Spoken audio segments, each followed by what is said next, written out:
বলি, আপনার সুরে ভারতবর্ষের প্রায় সমস্ত জনপ্রিয় শিল্পী আপনার সুরে গান গেয়েছেন।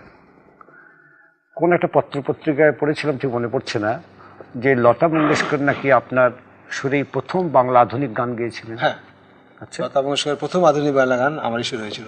আর দুঃখের খবর কি, মোহাম্মদ রফির জীবনের সর্বশেষ বাংলা গানের রেকর্ড সেটি আমার। তাই লিখি। এবং হেমন্ত দার থেকে শুরু করে ধনঞ্জয় থেকে হয়ে গেল, আমি বলছি যে মানব, দ্বিজেন, সবাইকে। আর মানে এই যে লতা মঙ্গেশকরের কত নিয়ে শিখেছি নিতে শুনেছেন, আকাশ প্রদীপ জ্বলে দূরের তারার পানে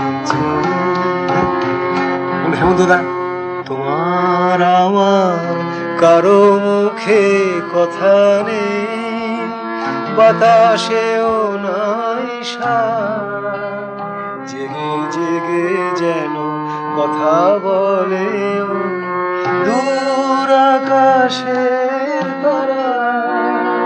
সন্ধ্যা, শ্যামল, মানব সবাইকে করেছি। সন্ধ্যা মুখার্জির একটা ভজন গান খুব জনপ্রিয় ছিল, বাংলা গানও করেছিলাম। তারপরে উৎপলার ঝিকমিক জোনাকির খুব হিট হয়েছিল। মানবের পঙ্খি ভেসে যায় রামধনু জলে মানবের।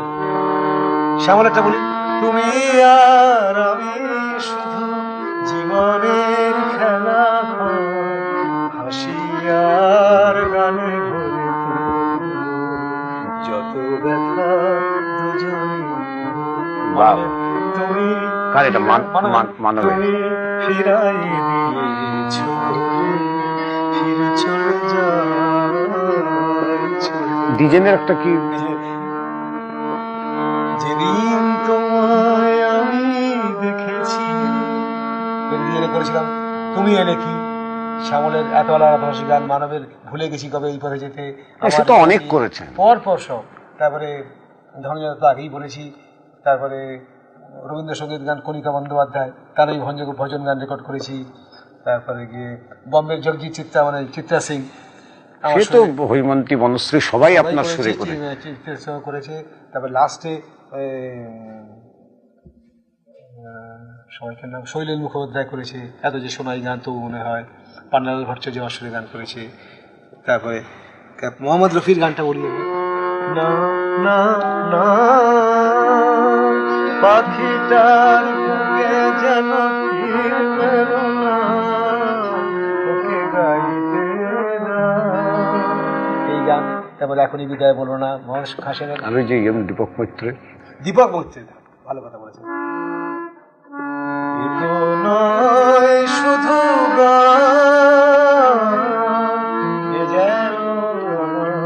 কিছু